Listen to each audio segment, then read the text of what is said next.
Irmãos, graça e paz, Igreja do Senhor. Eu gostaria de meditar em 1 Coríntios capítulo 14, junto com os irmãos,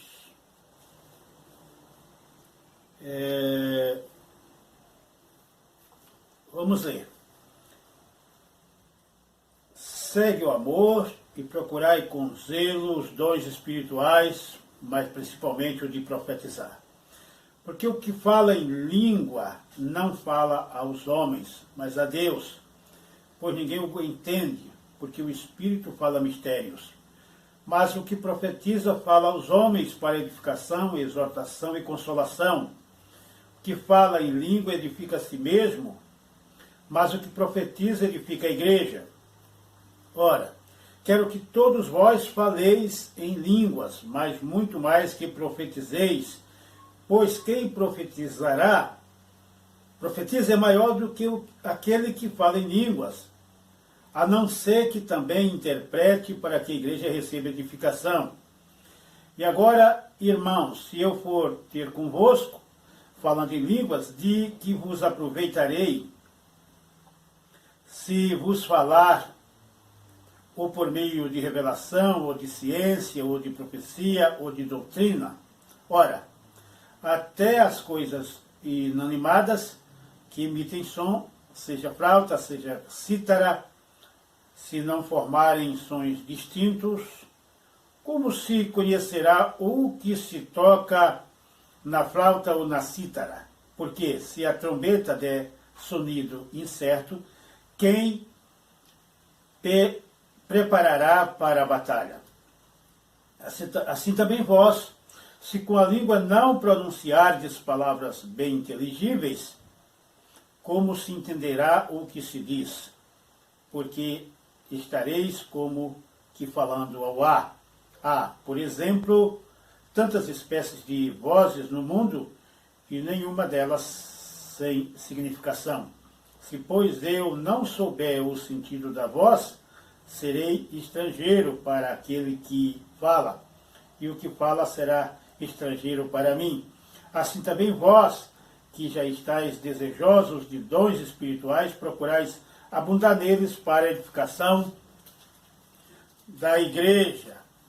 Por isso, o que fala em língua, ore para que a possa interpretar, porque se eu orar em língua, o meu espírito ora, sim, mas o meu entendimento fica infrutífero. Até aqui. Meus queridos, vamos dar o tema dom maior. Não que a Bíblia coloque isso como dom maior, é no sentido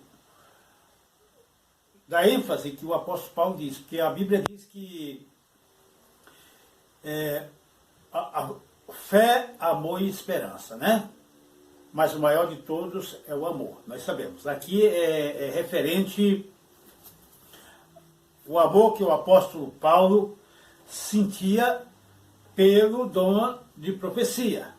Então, o dom de profecia não pode ser, talvez não seja o dom maior na minha vida, nem na sua. Você talvez tenha o seu dom específico, o que você admira mais. Então, aqui no sentido que o apóstolo Paulo admirava mais o dom de profecia, por isso que eu dei o tema, o dom maior.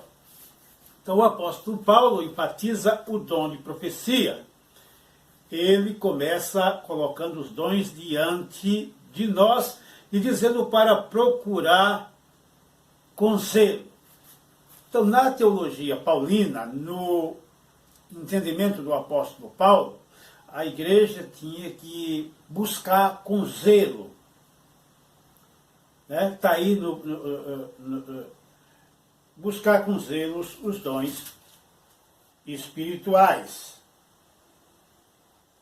Se você for ver no último verso 39, diz: portanto, irmãos, procurai com zelo o profetizar, e não proibais o falar em língua, mas faça-se tudo decentemente e com ordem. É o último verso que fecha, que são 40 versículos, este capítulo. Sei que temos dons espetaculares, né?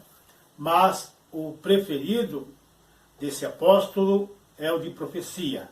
Está aí no verso 14, não é? Ele dizendo, porque se orar em língua, o meu espírito ora sim, mas o meu entendimento fica... Está aqui no capítulo 14. Né? Então, meus queridos, o apóstolo Paulo destaca que quem profetiza fala a homens, fala a igreja, mas o que fala línguas fala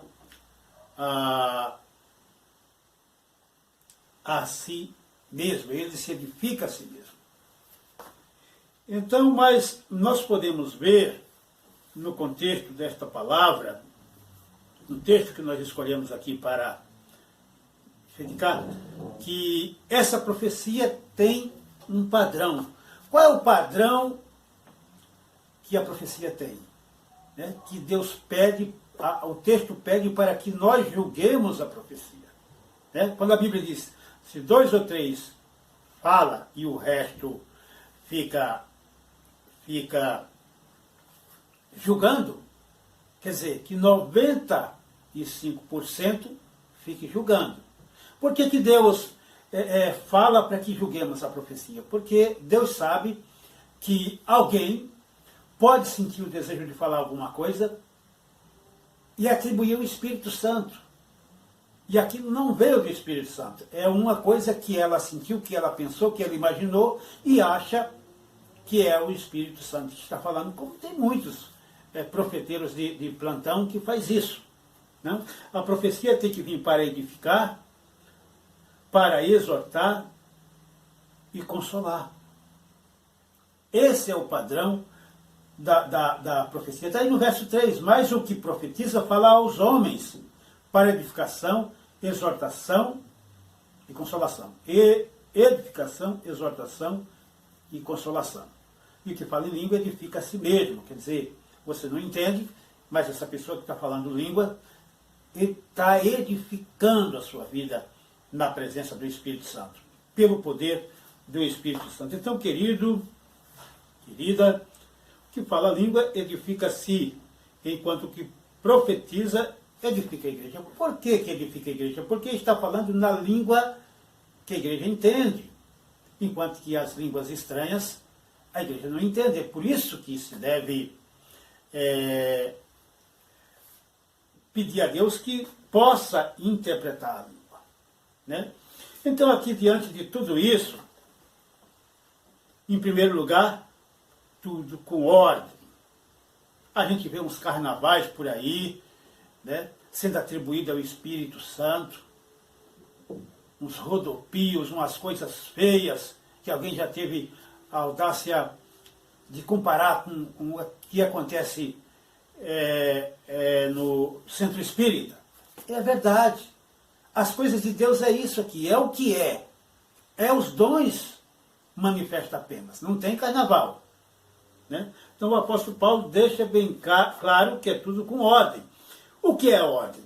Sem bagunça, sem exageros, tudo na medida da agradabilidade, da moderação, 2 ou 3 falando e o resto julgando. Por que julgar? Por causa dos que pensam que é de Deus, mas estão enganados. É coisa do seu próprio coração, né, que é enganoso mais do que todas as coisas. Nós vimos o padrão.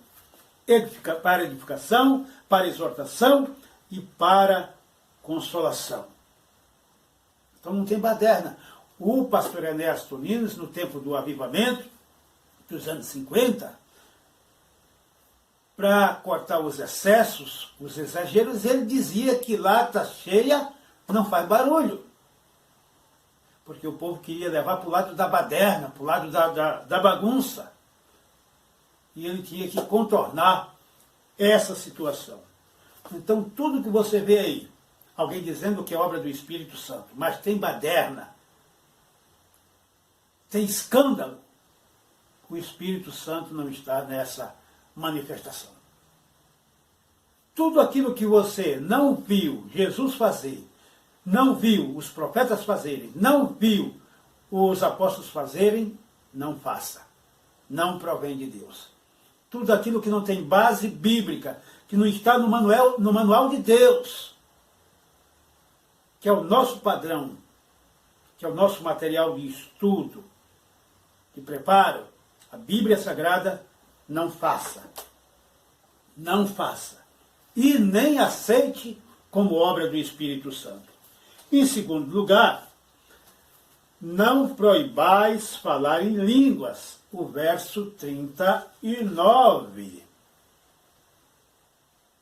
Portanto, irmãos, procurai com zelo o profetizar, e não proibais o falar em línguas. Então, queremos dizer isso aqui, porque tem os que consideram isso não obra de Deus. Foram preparados, ensinados a não entender como vindo de Deus, como do Espírito de Deus. Alguns vão argumentar como sendo com o fim dos apóstolos. Alguns vão querer dizer que isso não são para os nossos dias. Querido, querida, o que eu quero enfatizar aqui, que os 12 eram homens, eram falíveis, finitos. Mas o Espírito Santo não era homem. O Espírito Santo é Deus. E ele não morre. Ninguém o mata. Pode negar a sua obra. Mas ele não era parte dos 12. Ele não era humano.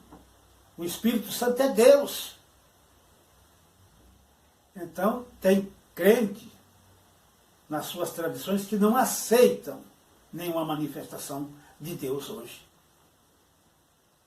Deus está vivo.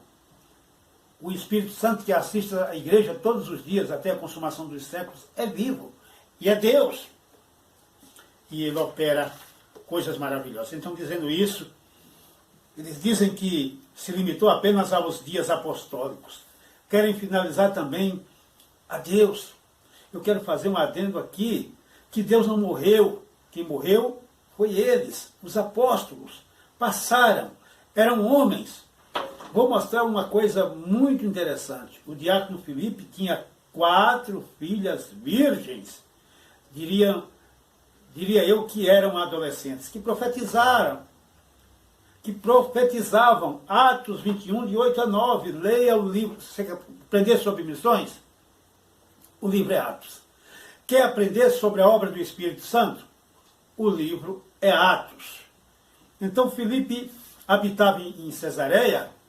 Aqui o Espírito do Senhor fez questão de deixar esse testemunho registrado. Ele tinha 4 filhas. E elas tinham o dom de profetizar. Quero deixar bem claro que não existe profeta no sentido lá do Velho Testamento. Hoje existe o dom de profecia. Então, meus queridos, então tem essas particularidades. Você vai ler na Bíblia que quando oraram, o lugar onde oraram estremeceu. O que é isso? É a presença de Deus. Você vai ver Deus mandar terremoto para explodir cadeias, prisões. Você vai ver uma série de coisas.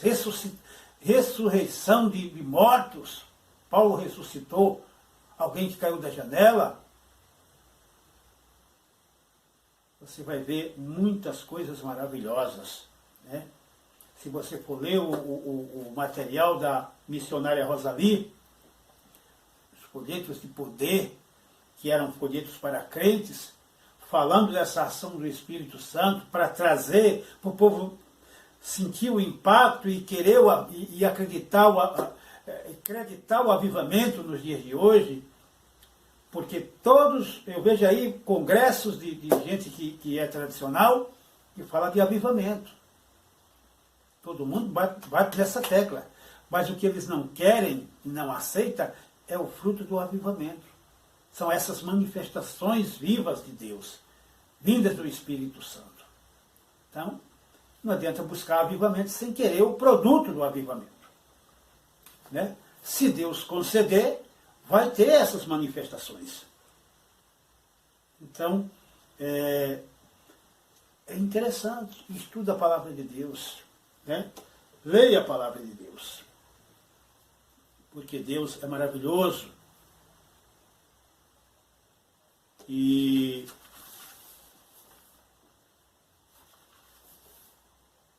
quando nós vimos aí o avivamento brasileiro aí dos anos 50, 40, 50 aí, que houve nas igrejas históricas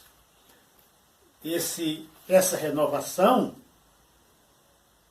que os tradicionais expulsaram das igrejas, os que foram batizados no Espírito Santo, os que faziam uso dos dons, como os batistas. Por isso hoje nós temos a Igreja Batista renovada, os presbiterianos, a presbiteriana renovada, os metodistas, a metodista renovada, por causa disso. Eles não aceitaram e jogaram eles para fora como hereges. É a própria história da Assembleia de Deus, né, que Daniel Gunnar Wingre e Daniel Berg vieram para o Pará, para a Igreja Batista, e com essa ideia, e foram expulsos, e daí deu origem à Assembleia de Deus em 1911, né? Não aceitaram o pentecostalismo, e houve essas confusões todas, e quando foi levantado na Convenção Batista Brasileira uma comissão para analisar o assunto, nem sequer olharam para a Bíblia. Então, por volta aí do avivamento brasileiro, houve negação, houve expulsão, né? Taxados de herege. Então, quando do avivamento brasileiro houve uma comissão, a dita Comissão dos 13, que era uma comissão para examinar o assunto renovação. Isto aconteceu em 30 de janeiro de 1962, o ano que eu nasci. Eu nasci em junho, 26 de junho. Então, a sessão matinal dessa comissão veio a proposta do pastor Murilo Cassetti, propôs ao plenário que se nomeasse uma comissão para estudar a doutrina do Espírito Santo, à luz do que eles entendem como doutrina batista. Eles só chegaram a esse ponto. Eles não analisaram. Só chegaram a esse ponto. Não é doutrina batista. Meu Deus! Tem que ser doutrina bíblica. Devendo trazer um parecer para a próxima Assembleia, né? Foi decidido pelo plenário que votou. Foram 311 votos a favor, né? Contra a renovação. Olha o time aí. Rubens Lopes, pastor José dos Reis, pastor Rubens Lopes, José Rego, Ernesto Lina, Aquiles Barbosa, Delci de Souza, Harald Scali, Reinaldo Purim, João Fisson Sorém. Nessa comissão dos pastores do lado renovacionista, havia apenas, parece que 5, enquanto o outro lado havia muitos, 14 pastores contra. Então, no final foi dito que não era doutrina batista, deveria ser doutrina bíblica. Fonte, se você quiser conhecer esses fatos aí, procure o livro História dos Batistas Nacionais, né, dos batistas renovados aí. E é isso. Eles não querem saber do Deus vivo, dessa manifestação gloriosa de Deus. Então, diante disso, em terceiro lugar, buscar os dons para edificar a igreja. O verso 12 comprova isso assim também. Vós, já que estáis desejosos de dons espirituais, procurais abundar neles para a edificação da igreja. Né? São 9 dons e eles estão descritos aí no capítulo 12, né? Do mesmo livro, 1 Coríntios. Está aí acerca da diversidade dos dons espirituais, o tema que está aqui no meu cabeçalho, na minha versão, que a minha versão é a Bíblia revisada da Jueb. Então, há uma coisa bem explicada por Paulo. Ele pede que o que fala a língua, ore para que possa interpretar. Logo, eu entendo que a pessoa pode ter mais de um dom. Está aí do verso 13 ao 15. Porque é interessante que isso sirva para edificar a igreja, que a igreja saiba o que está sendo dito para que ela seja edificada.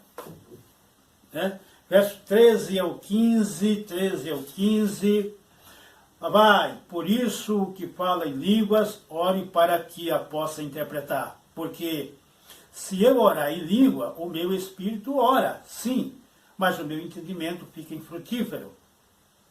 Que fazer, pois? Orarei com o espírito, mas também orarei com o entendimento. Cantarei com o espírito, mas também cantarei com o entendimento. Olha, cânticos espirituais, um hino cantado em línguas estranhas é uma coisa fenomenal, impressionante. Então, Isaías 28:11, o verso 29, vem trazer à tona o profeta Isaías. Na verdade, por lábios estranhos e por outra língua falará a este povo. Fazendo referência às línguas, e nós vimos os acontecimentos do Pentecostes. Não? Deus, por mais incrível, Deus, aquilo foi por demais incrível, né? Ele faz o que Ele quer, Ele é Deus, Ele é poderoso. Se Ele quiser te usar numa língua terrena de algum país, sem você ter nunca estudado, se Ele quiser falar com alguém e usar os teus lábios na língua de algum país para evangelizar aquela pessoa, Ele usa. Se Ele quiser usar línguas estranhas, realmente, que é a língua do céu, Ele usa. E se Ele quiser interpretar, Ele interpreta. Se Ele quiser falar na língua do nosso português ou na língua terrena de alguém, Ele fala, porque Ele é Deus. Não duvide do que Deus pode fazer. Então, Deus usa línguas de eruditos. Deus é o dono da ciência, né? Conhecedor de todas as coisas. Então, essa é a palavra que eu deixo para nós nesse dia. Eu quero concluir. Línguas é sinal, não para os crentes, para os incrédulos. Profecia é para os crentes, diz o verso 22.